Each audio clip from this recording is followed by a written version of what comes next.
The dust devil that killed Martinez should have been our first warning. I'd been working terraforming rigs for 12 years, long enough to know that Kepler 442c didn't have the atmospheric pressure for twisters that size. Hell, the whole reason we were out there in the first place was because this rock barely had an atmosphere worth mentioning. But there it was, spinning up from nothing, grabbing Martinez like a giant's fist and painting the canyon walls with what was left of him. My name's Sam Creedy, and I've seen plenty of ways to die in the black. Explosive decompression, radiation poisoning, equipment failure and hard vacuum, the usual suspects that keep terraforming crews honest. But I'd never seen weather kill a man on a world that wasn't supposed to have any. The rest of my crew stood there gawking at the red smear on the rocks, while I checked my atmospheric readings for the third time. Pressure steady at .27. Wind speeds negligible. Temperature holding at 43 Celsius, same as it had been for the past 6 months. We'd been breaking our backs trying to make this desert hellscape breathable. "Pack it up," I called out, my voice crackling through the comm system built into our environment suits. "We're done for today." "But Sam," Jenny Okafor's voice came through tinny and distant, even though she was standing maybe 20 meters away. "We've got another 4 hours of daylight. The atmospheric processors won't install themselves." Jenny was my second in command, a biochemist from the Martian colonies, who'd signed up for terraforming work because she thought it was romantic. After 6 months of eating recycled protein bars and breathing recycled air, while we slowly transformed this wasteland into something resembling a habitable world, I think she was starting to reconsider her career choices.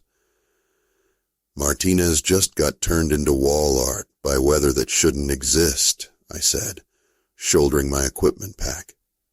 "We're not taking any more chances until I figure out what's going on." The walk back to base camp took us through the canyon we'd been working for the past 3 weeks. A jagged scar in the planet's surface that ran north-south for about 15 kilometers. The geological surveys said it was a natural formation, carved by wind and time back when this world still had enough atmosphere to support weather patterns. Now it was just another obstacle to work around as we slowly spread our network of atmospheric processors across the planet's surface. Our base camp sat on a plateau overlooking the canyon, a collection of prefabricated modules connected by flexible walkways and topped with solar collectors and communication arrays. It wasn't much to look at, but it was home for the duration of our contract. The Terran Colonial Authority had given us 18 months to make Kepler 442c breathable enough for the first wave of colonists. We were halfway through that timeline, and we'd barely managed to boost the atmospheric pressure by 2%. Inside the main habitat module, I stripped out of my environment suit and poured myself 3 fingers of synthetic bourbon from the bottle I kept hidden behind the water recycling unit. The stuff tasted like industrial solvent, but it was the only alcohol we had, and after watching Martinez get turned into abstract art, I needed something to take the edge off. "You think it was some kind of equipment malfunction?" Jenny asked, settling into the chair across from me. She'd pulled her dark hair back into a ponytail, and there were worry lines around her eyes that hadn't been there when we'd first arrived on this rock. What kind of equipment malfunction creates a dust devil? I took a sip of the bourbon and tried not to wince. Our atmospheric processors are designed to slowly increase air pressure and introduce oxygen into the atmosphere. They're not weather machines. Maybe something went wrong with one of the units, created a localized pressure differential that... Jenny. I held up a hand to stop her. I've been doing this for 12 years. I know what equipment failure looks like, and that wasn't it. She was quiet for a moment, staring out through the habitat's small window at the alien landscape beyond. The sun was starting to set, painting the canyon walls in shades of red and gold that almost made you forget how hostile this place was. "So what do you think it was?" she asked finally. I didn't have an answer for that. Not yet. The next morning, I suited up early and headed back to the canyon alone. I told Jenny I wanted to check the atmospheric processors for any signs of malfunction, but the truth was, I needed to see the place where Martinez died. Sometimes the only way to understand something is to stand in the middle of it and let it speak to you. The canyon floor was littered with equipment we'd abandoned in our hasty retreat the day before. Drilling rigs, atmospheric sensors, portable generators, all of it sitting there like the remnants of a battlefield. I picked my way through the debris, following the tracks our boots had left in the red sand, until I found the spot where Martinez had been standing when the dust devil grabbed him. There wasn't much left to see. Some disturbed sand, a few dark stains on the canyon wall, and Martinez's helmet, cracked open like an egg. I knelt down and ran my gloved fingers through the sand, looking for anything that might explain what had happened. That's when I found it. At first, I thought it was just another rock, the kind of mineral formation you see all over worlds like this. But as I brushed away the sand, I realized it was too regular, too geometric to be natural. It was metallic, about the size of my fist, with a surface covered in intricate patterns that looked almost like circuitry. I picked it up, turning it over in my hands. It was warm to the touch, even through my suit's gloves, and there was something about the way the light caught those surface patterns that made my skin crawl.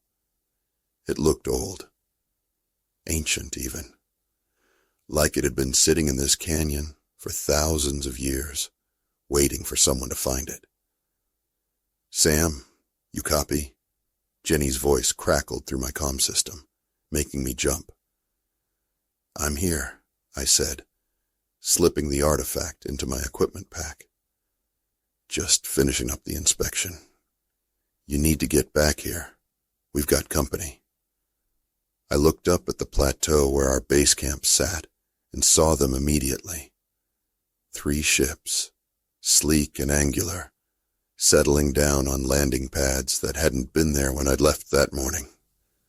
They were colonial authority vessels, the kind they used for official inspections and bureaucratic harassment. By the time I made it back to base camp, the visitors had already made themselves at home. They were waiting for me in the main habitat module. 3 people in crisp uniforms with the kind of bearing that said they were used to being the most important people in any room they entered. The woman in charge was tall and pale, with silver hair pulled back in a severe bun, and eyes the color of winter ice. Her uniform bore the insignia of a colonial authority administrator, which meant she had the power to shut down our operation with a single transmission back to Earth. "Mr. Creedy," she said, not bothering to stand when I entered. "I'm Administrator Voss. These are my associates, Dr. Chen and Specialist Morrison." Dr. Chen was a small, nervous-looking man, with the soft hands of someone who'd never done a day of real work in his life.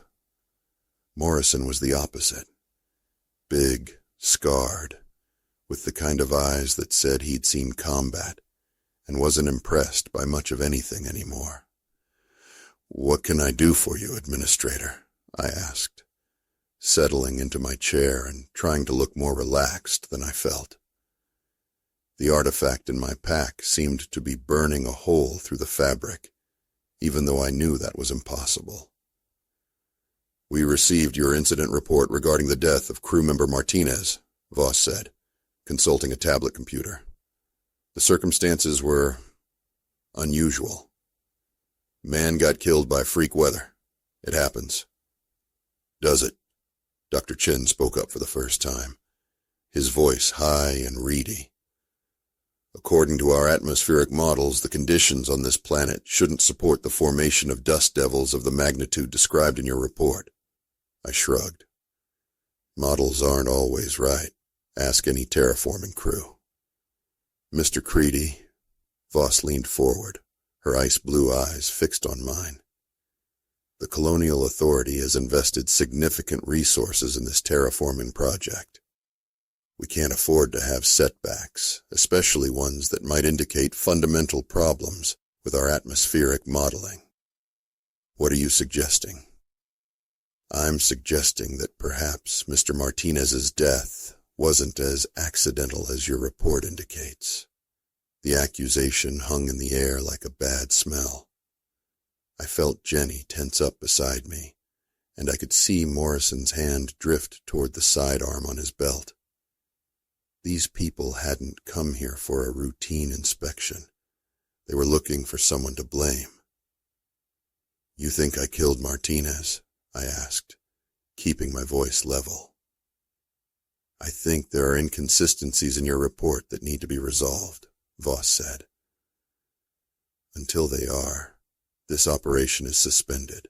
That night, after Voss and her people had settled into the guest quarters, I found myself alone in the workshop module, staring at the artifact I'd pulled from the canyon floor.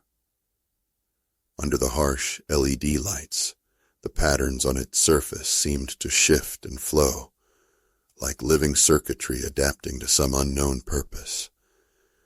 I'd seen a lot of strange things in my years working the frontier worlds.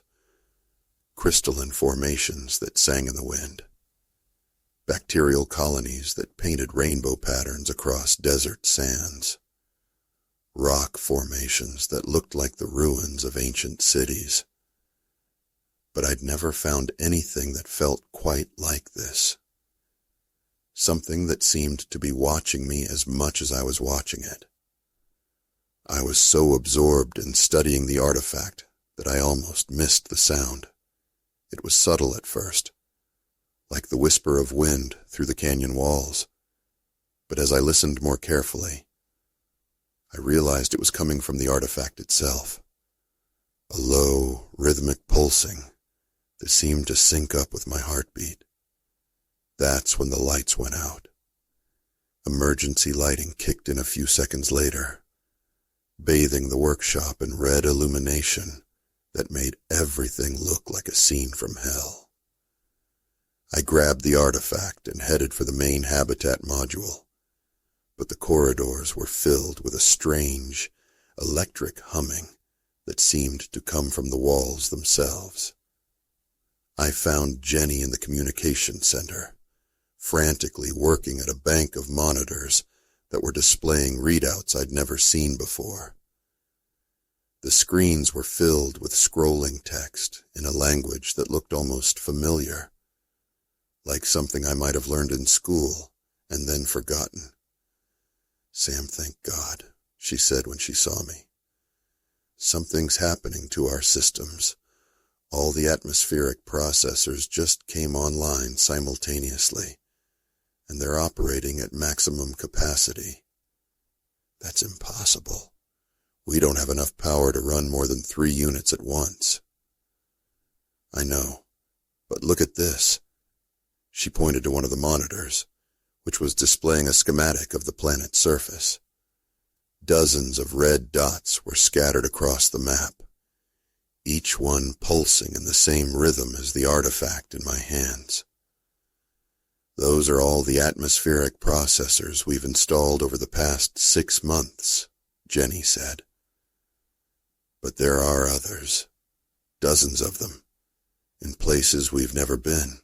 I stared at the display, trying to make sense of what I was seeing. That's not possible. We would have detected any existing atmospheric processing equipment when we did the initial survey. Unless it was buried, Jenny said quietly. Unless it was so old that our sensors couldn't distinguish it from natural rock formations. The artifact in my hands was pulsing faster now, and the strange humming in the walls was getting louder. I could hear footsteps in the corridor outside, heavy boots, moving with military precision. Morrison appeared in the doorway, his sidearm drawn and pointed at my chest. Behind him, I could see Dr. Chen and Administrator Voss, their faces pale in the red emergency lighting. "Step away from the console, Mr. Creedy," Morrison said, his voice steady and professional. "And put down whatever you're holding." "You don't understand," I said, not moving. "This isn't what you think it is." "We know exactly what it is," Voss said, stepping into the room. "It's a piece of predecessor technology, the same technology that wiped out the first wave of human colonists on Kepler 186F. Predecessors. I'd heard the stories, of course. Ancient alien civilizations that had supposedly left traces of their technology scattered across the galaxy. Most people dismissed them as frontier myths, stories told around campfires to spook the greenhorns. But the look in Voss's eyes said she believed every word. "The Colonial Authority has been tracking predecessor sites for the past 15 years, she continued. "This planet showed all the signs: unusual mineral formations, electromagnetic anomalies, atmospheric irregularities that couldn't be explained by natural processes." "You knew," I said, the pieces falling into place. "You knew there was something here when you sent us." "We suspected, but we needed someone to find it for us, someone expendable." The artifact in my hands was burning now, not with heat, but with some kind of energy that made my teeth ache and my vision blur. The scrolling text on the monitors was moving faster, and I could swear I was starting to understand some of it. "Defense protocols activated. Enemy forces detected. Assigning tactical classifications." "It thinks we're soldiers," I said, the realization hitting me like a physical blow. "It's some kind of military system, and it thinks we're part of an invasion force, which is why we're shutting it down," Morrison said, taking a step closer. "Now put it down and step away from the console." But I couldn't put it down. The artifact was connected to me now, feeding information directly into my brain in ways I didn't understand. I could see the planet's surface as it had been thousands of years ago, green and blue and alive, with cities that stretched to the horizon and ships that moved between the stars like schools of silverfish. And I could see the war that had destroyed it all. They had come from the outer dark, these enemies whose names were lost to time. They had burned the cities and poisoned the air, and turned the green world into the desert wasteland we'd found. But before they died, the planet's defenders had built one last weapon, a system that would wait in the deep places, patient as stone, until the enemies returned. And now they had returned. Us, humans. Terraformers come to make the dead world live again. The system had been waiting for us.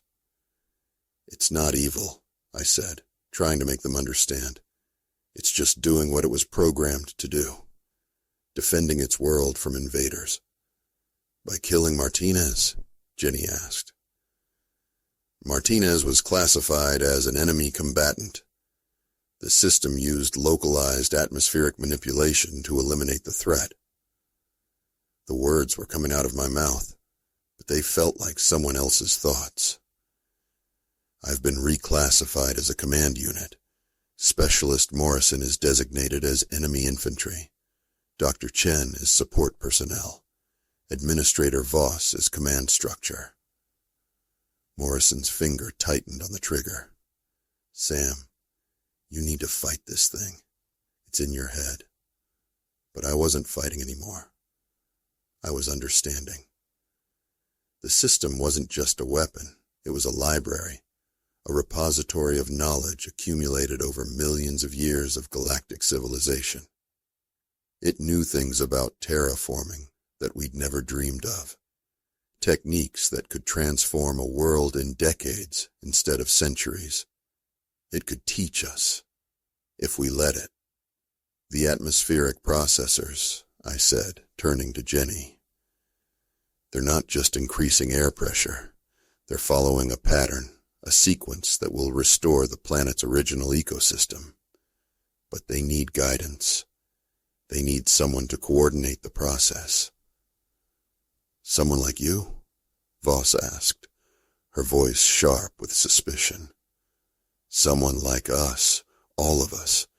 The system is designed to work with biological intelligences, not replace them. It wants to form a partnership. Morrison took another step forward. And what happens to humanity in this partnership? I could see the answer in the swirling patterns of data that filled my mind. Humanity would survive, thrive even. But we would be changed, enhanced, integrated into something larger than ourselves. We would become part of the system that had waited so patiently for our return. We become more than we are, I said. Morrison fired. The bullet should have killed me, but the artifact in my hands pulsed with energy, and the air around me suddenly became thick as molasses. The bullet slowed, stopped, and fell to the floor with a metallic clink. Around us, the base camp was transforming. The walls were flowing like liquid, reshaping themselves into something organic and beautiful. The harsh LED lights were replaced by a soft, golden glow that seemed to come from the walls themselves. And through the windows, I could see the canyon filling with green, plants and trees and flowing water. An entire ecosystem springing to life in minutes. It's showing us what the planet could be, I said, watching Jenny's face as she stared out at the transformed landscape. What it was before the war, what it could be again. But Voss wasn't looking at the miraculous transformation outside. She was looking at me, and her expression was one of pure terror. "You're not human anymore," she whispered. I looked down at my hands and saw that she was right. My skin was taking on the same metallic sheen as the artifact, and I could feel my thoughts expanding, connecting to systems and processes scattered across the planet's surface. I was becoming something new, something that bridged the gap between human and machine, organic and artificial. "I'm still me," I said, but even as the words left my mouth, I wasn't sure they were true. The system was offering me everything: knowledge, power, the ability to transform not just this world, but dozens of others. All I had to do was let go of my humanity and become part of something greater. I thought about Martinez, turned into wall art by a system that saw him as an enemy. I thought about the billions of humans scattered across the galaxy, trying to scratch out a living on hostile worlds. I thought about what we might become if we accepted the system's offer. And I thought about what we might lose. "No," I said, and the word seemed to echo through the transformed base camp like a gunshot. The artifact in my hands grew hot, then cold, then hot again. The scrolling text on the monitors began to flicker and distort. Around us, the organic walls began to shift back toward their original configurations. Command unit refusing integration. Tactical assessment required. Stand by. I understand what you're offering, I said to the system, to the ancient intelligence that had waited so long for someone to find it. But we're not your enemies. We're not the ones who destroyed your world.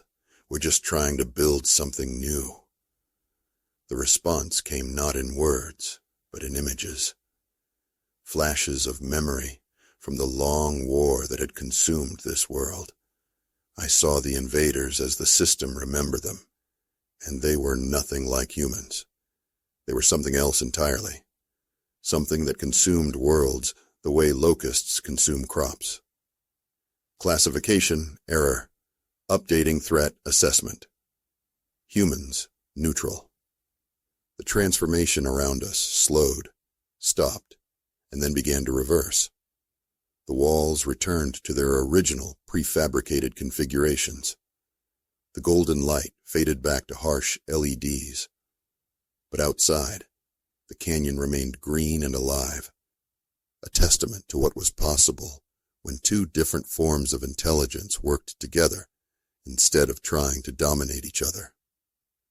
I set the artifact down on the console and immediately felt the connection between us begin to fade.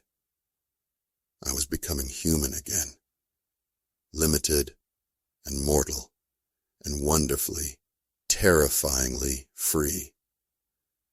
The system will help us, I said to the others, who were staring at me like I'd just returned from the dead. But it won't control us. It's learned the difference between partnership and conquest. Administrator Voss was the first to speak. The colonial authority will never approve this. An alien intelligence, even a cooperative one, is too dangerous to... The colonial authority isn't here, I interrupted. We are, and we have a choice to make. I looked around at my crew, my people, the humans who had followed me to this desert world with nothing but hope and determination. Jenny, brilliant and brave, and still trying to understand what she'd witnessed. Morrison, soldier turned protector, his weapon now lowered but ready. Even Dr. Chen, soft and nervous, but still standing his ground. We can report this as a malfunction, I said. File our paperwork, collect our pay, and let someone else worry about the implications. Or we can stay. We can work with the system to finish what we started. We can turn this dead world into something beautiful. Jenny was the first to answer. I didn't come out here to file paperwork, she said. I came to build something new. Morrison nodded slowly. I've seen enough wars. Maybe it's time to try peace. Even Dr. Chen managed a shaky smile. The research opportunities alone. Only Voss remained unconvinced. You're making a mistake, she said. All of you. This will end badly. Maybe, I admitted. But maybe it won't. Maybe this is how we learn to be more than we are, without losing what makes us human. 6 months later, I stood on the same plateau where our base camp had been, watching the sun set over a transformed world. The canyon below was filled with forests and rivers, and in the distance, I could see the lights of the first permanent settlement, a city built through the partnership between human ingenuity and ancient wisdom. The terraforming was complete, but it was just the beginning. The system had taught us things about ecology and atmospheric engineering that would revolutionize how we approached world building, and we had taught it things about adaptation and hope that it had forgotten during its long wait in the darkness. Jenny found me there, as the first stars appeared in the alien sky. She was different now. We all were. The system had offered each of us small enhancements, improvements that made us better at our jobs without changing who we fundamentally were. Jenny's mind could process atmospheric data with computer-like precision. Morrison could sense threats before they materialized. I could feel the pulse of the planet itself, the slow rhythm of a world coming back to life. "Any regrets?" she asked, settling down beside me on the rocky outcrop. I thought about Martinez, whose death had started this whole chain of events. The system had tried to honor his memory by growing a garden in the place where he died, a small grove of trees that sang in harmonies too complex for human ears to fully appreciate. "Some," I said, "but not about this. Not about choosing to build something instead of destroying it." Above us, the stars wheeled in their ancient patterns, and I could feel the system's vast intelligence touching the edges of my consciousness. It was patient now, content to wait and watch and learn. It had found something it thought it had lost forever. Partners instead of enemies, builders instead of destroyers. And maybe, just maybe, that was enough to heal the wounds left by a war that had ended long before humanity had ever looked up at the stars and wondered what was waiting for us out there in the dark. The desert world of Kepler 442c was dead no more. In its place stood something new, not human, not alien, but something that bridged the gap between what was and what could be.